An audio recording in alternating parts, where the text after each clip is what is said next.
I'm Curtis Kenevi. And I'm Cecile Howard. And we're here to keep you up to date on the biggest stories affecting Southampton students today. On today's programme, we'll be looking at the recent developments in the debate around proposed staff cuts and ask what direction the university should take following the results of the student survey. And now with the award season's well underway, we'll take a look at the Oscars and BAFTAs and see how the Time's Up movement is affecting the atmosphere of these events. First, in November of last year, Vice-Chancellor Sir Christopher Snowdon gave an all-staff address where he outlined his plan for the university for the next 10 years. He sought to address the shape and size of the university by decreasing the number of faculties from 8 to 5.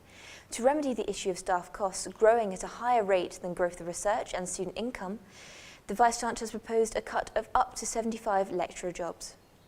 When the news first hit back in November, we asked students for their thoughts on these proposals. Here's Maya Sherwood-Rogers with more. Did you hear about the recent Vice-Chancellor's address to staff? No. Yes, I have. No, I haven't. No, I haven't. I didn't actually hear about that one. I've heard of it. I haven't actually watched it, and I don't really know what it's about. So as part of this address to staff, he outlined that 75 lecturer jobs would now be put at risk, and 8 faculties, kind of humanities-based faculties, are now going to be merged into 5. What do you think about this? Doesn't seem fair really, because I do English, so I'm a humanities student. So I feel like that could cut like my opportunities for modules. Well, not having lecturers is generally an issue. I think it's quite a tricky situation because on the one hand, I think they've advised that the staff ratio has increased, whereas the student population hasn't. So I can understand from that perspective, and also I think the university at the moment is very keen on saving money and making cuts. But I think it's going to put people in a very difficult situation because I think a lot of people will have to take on extra work when their colleagues leave, and actually if they aren't creating more jobs, the work will still be there to be done, and I think it might put people under pressure in terms of having to pick up where there are vacancies and where colleagues have left. We're paying for this, and I think it's going to affect our experience. You know, if you've got less staff, you've got less support for students. So what's your one message to the Vice-Chancellor? Yeah. Stand up for students, stand up for staff. It is his job to stand up for us, to represent us, and at the moment he is not doing that. So I'm sure we will reap the effects, and so it would be nice to understand what's going off before it happens rather than finding out once it's already happened. In response to student reaction to the proposed structural changes, the student union launched an all-student vote. Out of the 2,335 students who voted, 90.6% agreed that the Vice-Chancellor's pay should be reduced as part of the restructuring. Only 15% thought that there had been a full and clear consultation with students about the restructuring, whilst 92% of students believed that cuts to academic staff would be detrimental to student experience. Their campaign group, Southampton Students Against University Cuts, have said SUSU now has a clear mandate to oppose the proposed cuts. Maya Sherwood-Rogers, Newsfeed.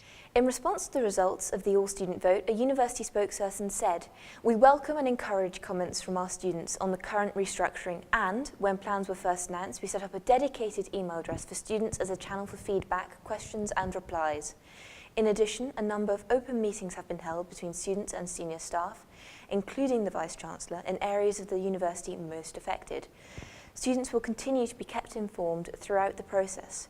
We would like to reassure our student community that all of our staff are committed to ensuring the education, research and training we deliver will continue to be of the highest quality, and that these structural changes will contribute to an improved student experience." We are now joined by Matthew Armstrong, who is in favour of the cuts, and Will Hoff, who is a student against the cuts. Welcome to both of you.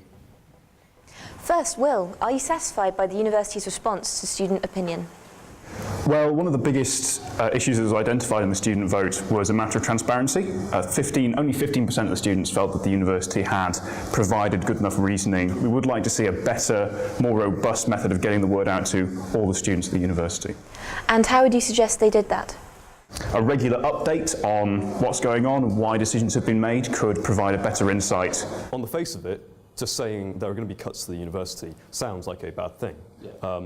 But they're failing to recognise that it's all part of a long-term strategy plan. So when the Vice-Chancellor came to the university a couple of years ago, I think it was, he set forward a 10-year plan to fairly drastically restructure the university in terms of in a way that he thought was beneficial, which helps explain the justification behind the cost. So you think people are failing to see the bigger picture? Yes. Do you think it's helpful to conflate issues of the Vice-Chancellor's pay with the issues of staff cuts? Yeah, it's definitely wrong to do that, but I can see why it has happened, because it does sound quite hypocritical to say, okay, yeah, we're going to lay off 75 students, but I'm going to increase my pay and get a chauffeur. Yeah, that sounds bad, but they are completely separate issues. And what do you think with regards, do you think these issues are tied or not? Whether they are or not is not necessarily relevant. It's more, why don't we know? Try and communicate what the long-term strategy is more. And if students still oppose the cuts, then we can have a proper conversation about it, but it needs to be framed properly. I couldn't agree more. It's the word of the day is transparency. We've been told over and over again that these cuts are necessary, so tell us why. Thank you both for joining us today. Thank you. And finally, numerous sexual harassment scandals in Hollywood have made this year's award season like no other. With the Me Too movement and the Time's Up initiative drawing focus to the issue of sexual harassment, not only in the entertainment industry, but across the world. Sunday the 18th of February will see the biggest night in British film, the BAFTAs. However, this year the focus won't be on the glamour of the dresses, the celebrity personality, or even the films themselves. This year the focus will be on the issue of sexual harassment in the workplace. In a sign of solidarity with the other side of the Atlantic, nominees have been asked to wear black. Earlier this month, BAFTA chair Jane Lush said she wholeheartedly endorsed the Golden Globe protests and has urged the entire industry to come together to take a collective stand against sexual harassment. The discussion over sexual harassment has highlighted a number of other issues in the industry.